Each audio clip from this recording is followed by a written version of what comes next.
how free you feel if you're looking for somebody else to take care of, and depending on somebody. To some extent, you're still enslaved. And I'm just proud of this opportunity to get on this air to let our people, to tell a message to our people, let's do for self. We've had the Honorable Marcus Garvey, who taught us that. We've had the Honorable Elijah Muhammad taught us that. We had Booker T. Washington came along and says, drop your bucket where you are. And we've been trying to drop our bucket everywhere, and everybody else got the bucket where we are. Well, Lincoln freed us, didn't he? Beg pardon? Abraham Lincoln, he freed us. Do you think he did? I don't. No, I'm glad you mentioned. You know what I want you to answer. What actually happened, Abraham Lincoln signed the Emancipation Proclamation, but that didn't free us. It started on the road to freedom. It freed us according to the law. But then if both of you were my slaves and I own you, I could do whatever I wanted to with you. But then if they passed a law that I don't own you anymore, you don't have any money, you don't have any job, you don't have any mule, you don't have any land, you don't have where to stay, you still my slave. Your condition, our condition still had us a slave to those who owned us before the emancipation.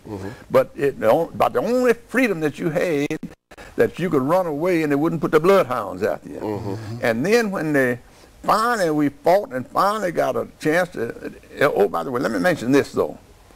You take 99% of black people don't know why we got more churches than anybody else in the world, especially in America. We have more churches, and this is education to our people who are listening in.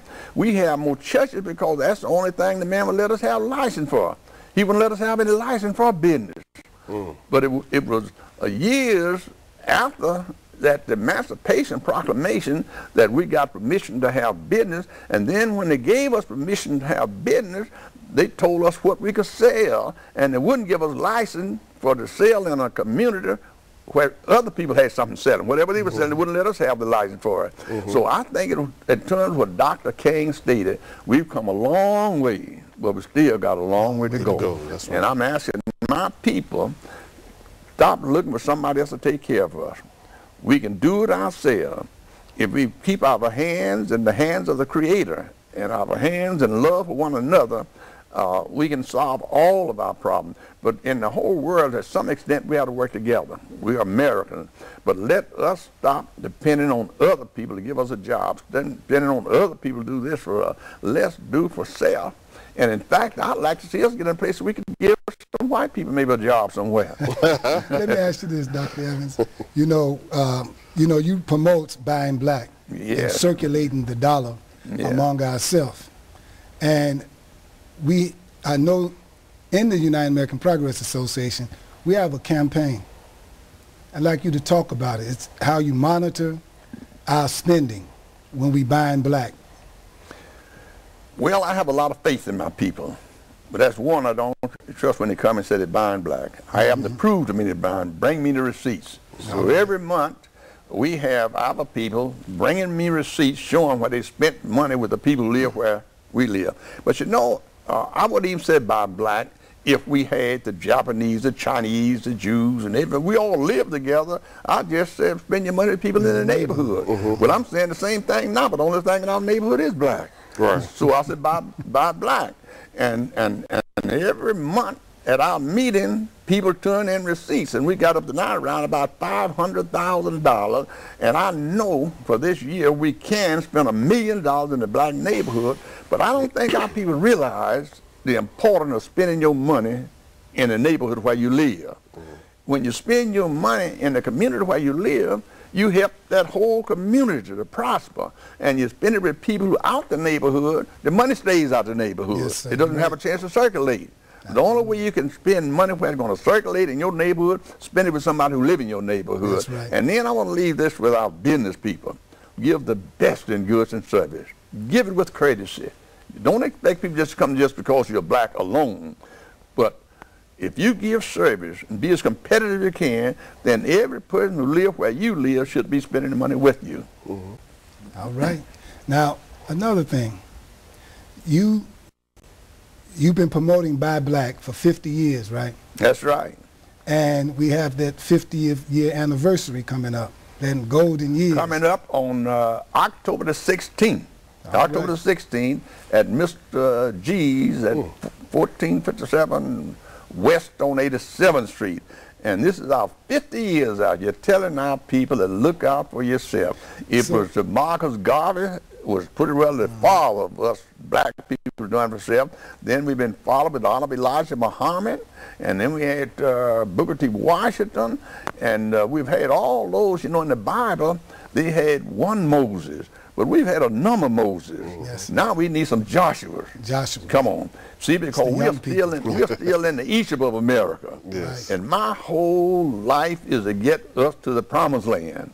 That's why you can take care of yourself, educate your children, feed yourself, you know. And the Bible is, this is the thing that hurts the black people a lot. And part of this, our slave mentality.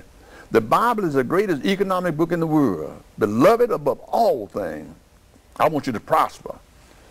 And I've never seen in the Bible where it says, I come that you may have poverty. But I have seen, and that's the way it comes, you may have life and have it more abundantly. Yes. And he that does not take care of his own, especially those of his own household, is worse than an infidel. God considers people who don't take care of their own as worse than an infidel, and an infidel doesn't even believe in God. And you've heard from Dr. Webb Evans.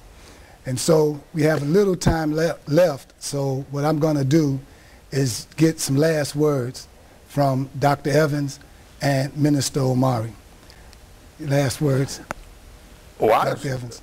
I want to thank everybody who listened to this program, and I invite you to meet with us on the 4th Monday and each month. Let us solve our problem among ourselves. That's what other ethnic groups are doing. They're not depending on somebody else. Let us meet with me on the 4th Monday and each month at 1716 West 79 at 7 p.m. and let us deal with this problem that's affecting us. We got more unemployed blacks than any other group in this country, and a lot of people don't know it, that we're almost in a modern form of slavery. Yes, sir. Privatized jails. Minister Omari.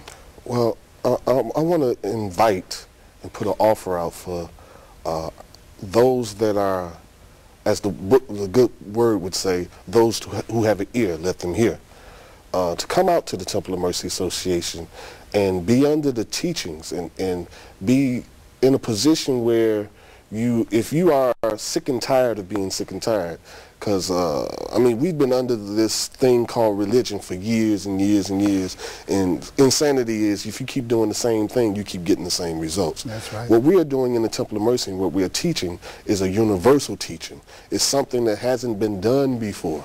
And we ask that you come out and see it for yourself. Don't just think, just because you heard me say Assalamu alaikum, Habar Ghani, and all these different things, that I'm confused and I don't know what I'm talking about and things of that nature. We ask that you come out and experience it for yourself and feel the spirit of the Creator in the room, and you don't need an organ to give it to you. You don't need a violin or a piano to give you this spirit. The spirit comes through the teaching of His Word. And so we invite you to come out 1716 West 79th Street on Sundays from 12 noon to 3 p.m. We'll see you there. Beat me there. And you've heard from two great men. Minister Omari has been the co-founder of the Temple of Mercy Association since its inception. And it's been around for 21 years now. Dr. Webb Evans and the United American Progress Association, along with the Temple of Mercy Association, have linked up. And that 50 years and our 20 makes it 70 years working in our community with our feet to the pavement, trying to lift our people up, working hard to elevate our people, give them the knowledge that they need to further their lives. Not only that, we don't believe in looking for jobs. Amen. We believe in creating jobs. Yes, sir. Amen. Because we are creators. That's right. Yes, sir. Little creators of a great creator, the Most High Creator. So I'd like to thank you all for being on the show. Thank you for having us. Thank you. Thank for our having audience us. for tuning in to the show. And this is the International Pro-Life Federation under the direction of Ernestine Stansberry. And I am your host, Minister Raheem Kased Aton, a.k.a. the Sax Preacher. See you soon. Peace.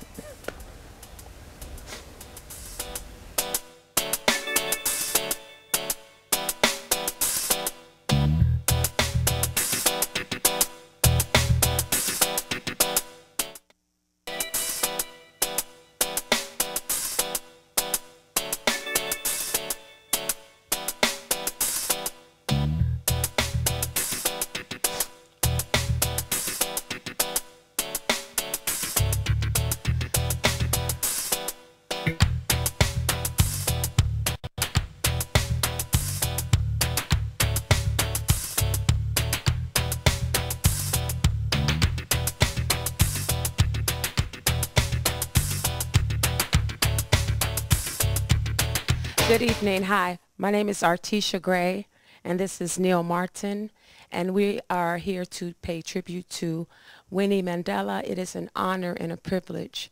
God bless South Africa, and God bless us all. Thank you. I would like to start off with the South African National Anthem.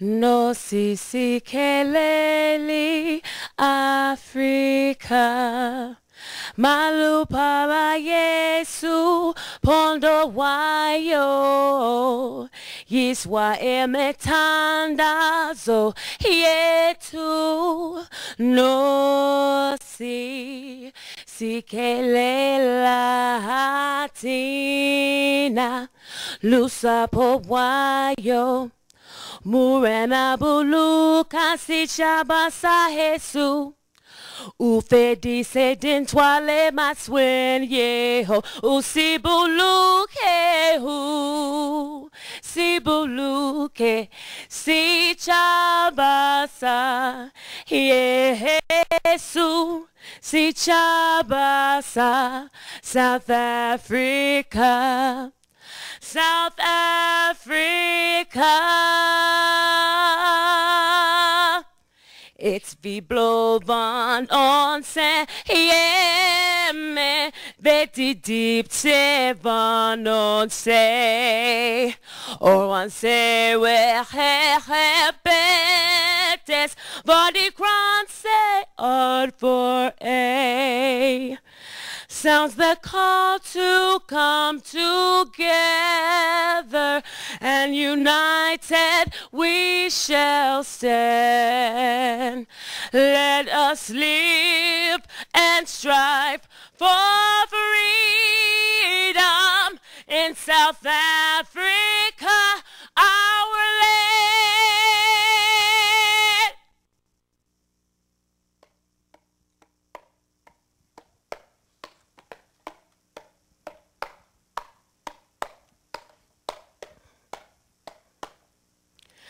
They don't believe in what they can't see, but it's my fate and my vision, what I dream to be. Father, be my light in the darkness, and I'll make them see.